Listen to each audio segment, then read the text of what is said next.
Assalamualaikum warahmatullahi wabarakatuh. Halo teman-teman, selamat datang kembali di channel Transport 2. Sebelum itu, bagi kalian yang belum subscribe, silahkan klik tombol subscribe jika kalian rasa channel ini bermanfaat, dan klik tombol lonceng agar tidak ketinggalan update video terbaru dari kami. Di sini saya akan mempresentasikan mengenai basis data atau database. Tapi sebelum itu, izinkan saya untuk memperkenalkan diri. Nama saya Hidian Rahmawan dari jurusan D4 Transportasi Laut Polbit Taruna Politeknik Pelayaran Surabaya. Untuk materi yang akan kita bahas, yang pertama mengenai pengertian basis data dan DBMS atau yang disebut dengan Database Management System. Yang kedua membahas mengenai tingkatan arsitektur basis data. Lalu yang ketiga mengenai model-model basis data. Dan yang terakhir mengenai SQL atau Structured Query Language.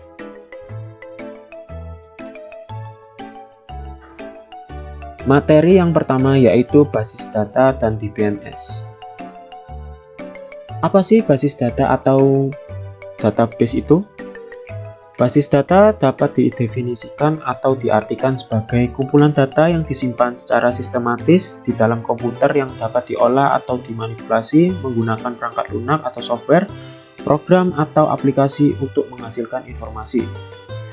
Pendefinisian basis data meliputi spesifikasi berupa tipe data, struktur data, dan juga batasan-batasan pada data yang kemudian disimpan. Basis data merupakan aspek yang sangat penting dalam sistem informasi karena berfungsi sebagai gudang penyimpanan data untuk diolah lebih lanjut. Basis data menjadi penting karena dapat mengorganisasi data, menghindari duplikasi data, menghindari hubungan antar data yang tidak jelas, dan juga update yang rumit. Proses memasukkan dan mengambil data dari media penyimpanan data memerlukan perangkat lunak yang disebut dengan sistem manajemen basis data atau Database Management System. DBMS merupakan sistem perangkat lunak yang memungkinkan pengguna basis data atau database user untuk memelihara, mengontrol, dan juga mengakses data secara praktis dan efisien. Dan kata lain, semua akses ke basis data akan ditangani oleh DBMS. DBMS ini menjadi lapisan yang menghubungkan basis data dengan program aplikasi untuk memastikan bahwa basis data tetap terorganisasi secara konsisten dan dapat diakses dengan mudah. Ada beberapa fungsi yang harus ditangani DBMS seperti pendefinisian data, menangani permintaan penggunaan untuk mengakses data, memeriksa security dan integrity data yang didefinisikan oleh database administrator, menangani kegagalan dalam pengaksesan data yang disebabkan oleh kerusakan sistem maupun media penyimpanan, dan juga menangani unjuk kerja semua fungsi secara efisien.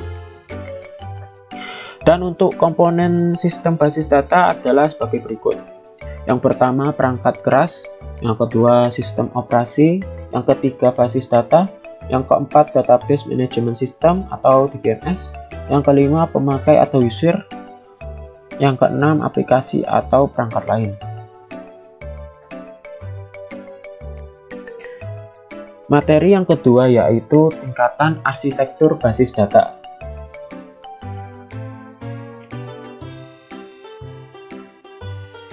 Ada 3 tingkat dalam arsitektur basis data yang bertujuan membedakan cara pandang pemakai terhadap basis data dan cara pembuatan basis data secara fisik. 3 tingkatan arsitektur basis data yang pertama yaitu tingkat eksternal atau external level. Yang kedua yaitu tingkat konseptual atau conceptual level. Yang ketiga yaitu tingkat internal atau internal level. Yang pertama tingkat external level.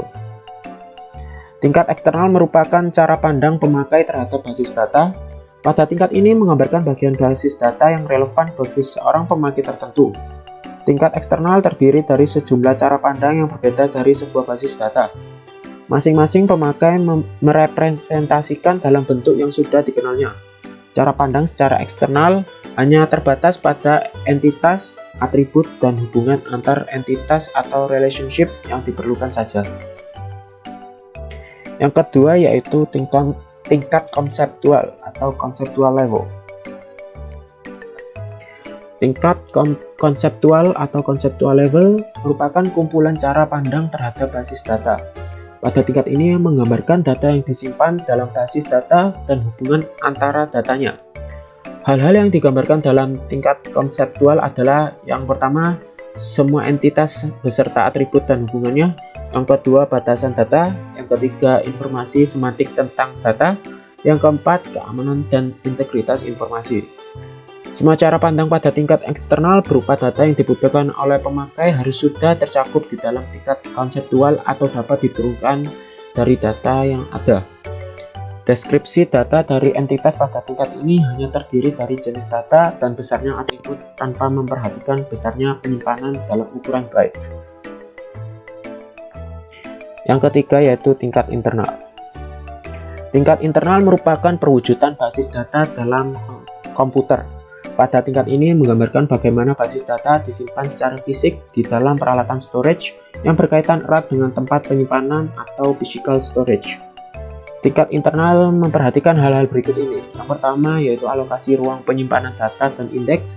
Yang kedua, deskripsi record untuk penyimpanan dan dengan ukuran penyimpanan untuk data elemen.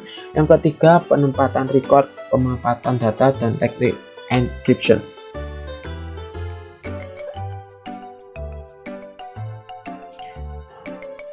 Materi yang ketiga yaitu mengenai model basis data.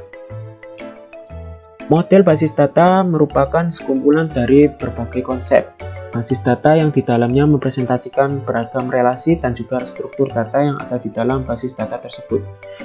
Di bawah merupakan beberapa model basis data yang sebenarnya masih banyak orang yang mengetahuinya. Yang pertama yaitu model hierarki, yang kedua model jaringan, yang ketiga model relasional, dan yang terakhir model berorientasi objek.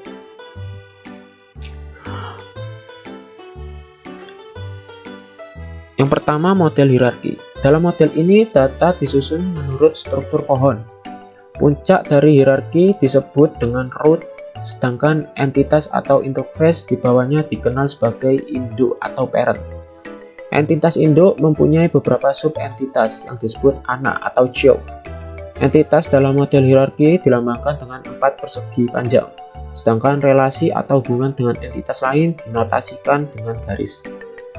Yang kedua yaitu model jaringan. Dalam model ini, jaringan entitas induk maupun anak bisa lebih dari 2. Model ini merupakan pengembangan dari model hierarki. Relasi antara entitas dalam network model adalah 1 ke 1 atau one to one, atau 1 ke banyak atau one to many. Yang ketiga yaitu model relasional. Dalam network data model tidak diperbolehkan terdapat relasi banyak ke banyak atau many to many. Untuk membuat relasi many to many, dalam network model dibutuhkan entitas perantara yang disebut sebagai rekaman silang atau intersection record. Yang terakhir yaitu model berorientasi objek. Model ini mendefinisikan database sebagai kumpulan objek atau elemen perangkat lunak yang dapat digunakan kembali dengan fitur dan metode terkait. Ada beberapa jenis database berorientasi objek.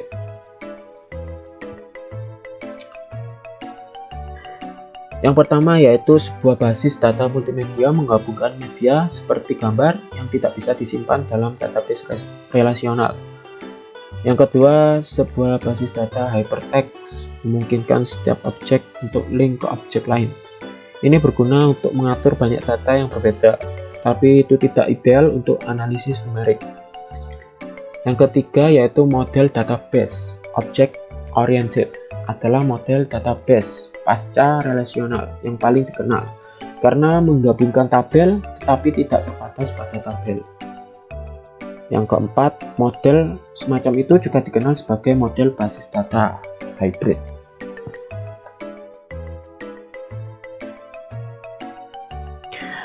Dan untuk materi yang terakhir yaitu mengenai SQL atau Structured Query Language.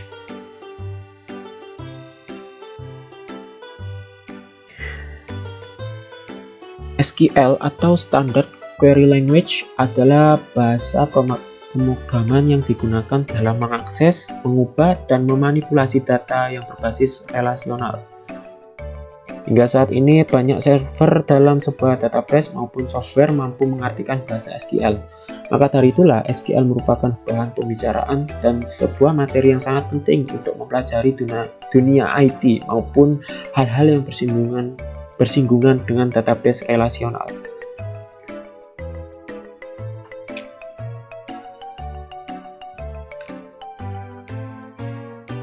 Berikut ini beberapa jenis perintah SQL yang perlu diketahui. Yang pertama yaitu Data Definition Language atau DDL. Jenis perintah dasar yang pertama adalah Data Definition Language atau biasa disingkat dengan DDL. Perintah dasar ini sebenarnya merupakan perintah paling mendasar dari bahasa SQL. Tujuannya untuk membuat struktur sebuah database. Yang kedua yaitu Data Manipulation Language atau DML. Seperti namanya, perintah dasar SQL ini bertujuan untuk memanipulasi data yang ada dalam sebuah database. Perintah dalam DML juga terbagi ke dalam 4 jenis. Beberapa di antaranya adalah insert, select, update, and delete.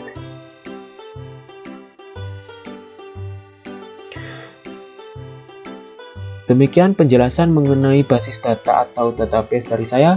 Bila ada kesalahan dalam materi yang saya sampaikan, saya mohon maaf sebesar-besarnya. Terima kasih sudah menonton dan semoga bermanfaat. Saya Aidin Rahmawan, pamit undur diri. Sampai jumpa di materi selanjutnya. Wassalamualaikum warahmatullahi wabarakatuh.